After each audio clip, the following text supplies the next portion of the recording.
BLM Kerala, Tamil Nadu, Pondicherry. Kerala ഭരണഘടനയിലും മുന്നണി രാഷ്ട്രീയത്തിലും എക്കാലത്തും നിർണായക ശക്തിയായി നിലകൊണ്ടിട്ടുള്ള മുസ്ലിം ലീഗ് പുതിയ UDF സർക്കാരിന്റെ തുടക്കത്തിൽ തന്നെ കടുത്ത രാഷ്ട്രീയ പരീക്ഷണങ്ങളിലൂടെയാണ് കടന്നുപോകുന്നത്.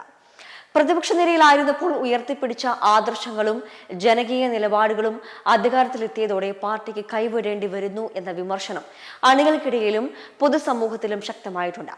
വലിയ പങ്കാളിയായ കോൺഗ്രസിന്റെ രാഷ്ട്രീയ താൽപര്യങ്ങൾക്കും തീരുമാനങ്ങൾക്കും അനായാസം വഴങ്ങിക്കൊടുക്കുന്ന ഒരു ശൈലിയാണ് ലീഗ് മന്ത്രിമാർ ഇപ്പോൾ സ്വീകരിക്കുന്നതെന്നാണ് പ്രധാനപ്പെട്ട ആക്ഷേപം.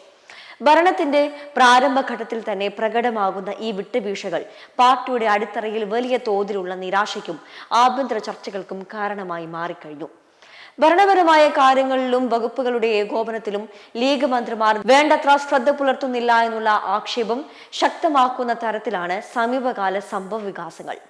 മുൻപ് പ്രതിപക്ഷത്തായിരുന്നപ്പോൾ ശക്തമായി എതിർത്ത പല നയങ്ങളെയും ഭരണപക്ഷത്തെത്തിയപ്പോൾ അതേപടി വിഴുങ്ങുന്ന U-ടേൺ രാഷ്ട്രീയമാണ് മന്ത്രിമാരുടെ ഭാഗത്തു നിന്നും ഉണ്ടാകുന്നത്.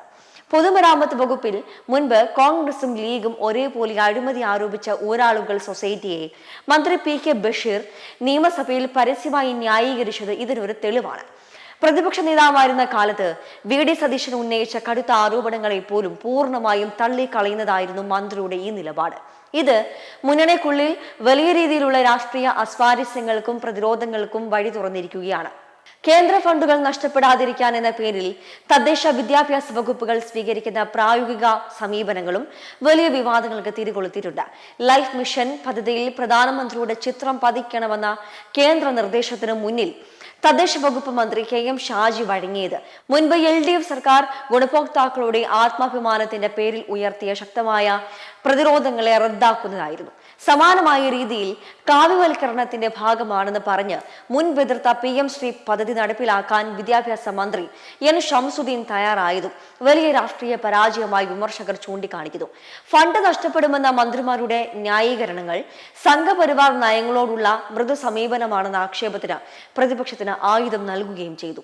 മുന്നണിക്കുള്ളിലെ ആഭ്യന്തര തർക്കങ്ങൾ തെരുവിലേക്ക് വലിച്ചൊടിക്കുന്ന തരത്തിലുള്ള നിയമന വിവാദങ്ങളും ലീഗിനെ പ്രതിക്കൂട്ടിലാക്കുന്നുണ്ട്.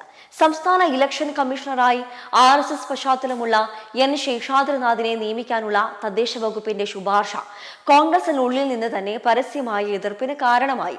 കോൺഗ്രസ് നേതൃത്വത്തിന്റെ ആക്ഷേപങ്ങളെ അവഗണിച്ച് ലീഗ് മന്ത്രി ഈ നിയമനത്തിനായി വാശി പിടിച്ചത് UDFന്റെ മതേതര നിലപാടുകളെ ചോദ്യം ചെയ്യുന്നതാണെന്ന് CPM സംസ്ഥാന സെക്രട്ടറി MV ഗോവിന്ദൻ ഉൾപ്പെടെയുള്ളവർ ആരോപിച്ചു കഴിഞ്ഞു.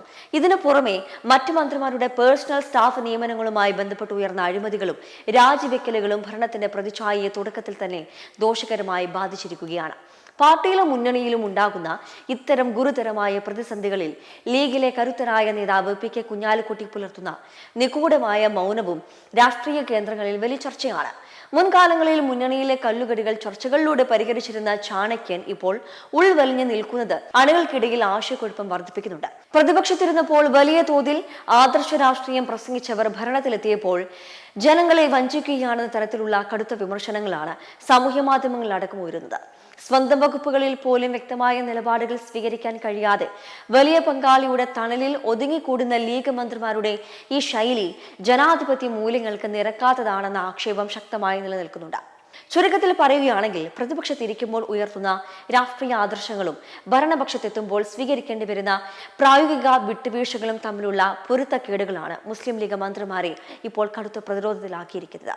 മുൻകാല നിലപാടുകളിൽ നിന്നുള്ള ഈ പെട്ടെന്നുള്ള മാറ്റവും കോൺഗ്രസിന്റെ തീരുമാനങ്ങൾക്ക് മേൽ പുലർത്തുന്ന വിധേയത്വവും പാർട്ടിയുടെ രാഷ്ട്രീയ അടിത്തറയ്ക്കും മതേതര പ്രതിച്ഛായയ്ക്കും ഏൽപ്പിക്കുന്ന ആഘാതം ചെറുതല്ല. ഭരണത്തിന്റെ ആദ്യ നാളുകളിൽ തന്നെ അണികൾക്കിടയിൽ പടരുന്ന നിരാശയും പ്രതിപക്ഷത്തിന് ലഭിക്കുന്ന രാഷ്ട്രീയ ആയുധങ്ങളും വരും ദിവസങ്ങളിൽ UDF മുന്നണിക്കുള്ളിൽ കൂടുതൽ ആഭ്യന്തര കലഹങ്ങൾക്ക് വഴി തുറക്കുമെന്ന കാര്യത്തിൽ സംശയമില്ല. നിലപാടുകളിലെ ഈ അസ്ഥിരതയും നേതൃത്വത്തിന്റെ മൗനവും വരുംകാല കേരള രാഷ്ട്രീയത്തിൽ ലീഗിന്റെ നിർണായക സ്വാധീനത്തിന്മേൽ വലിയൊരു ചോദ്യചിഹ്നമായി അവശേഷിക്കുന്നു. മെമ്പർമാരുടെ നിക്ഷേപങ്ങൾക്ക് ഉയർന്ന ലാഭവിഹിതം നൽകുന്ന കേന്ദ്ര സർക്കാർ സഹകരണ registered society Bharat Lajna multi state housing cooperative society limited.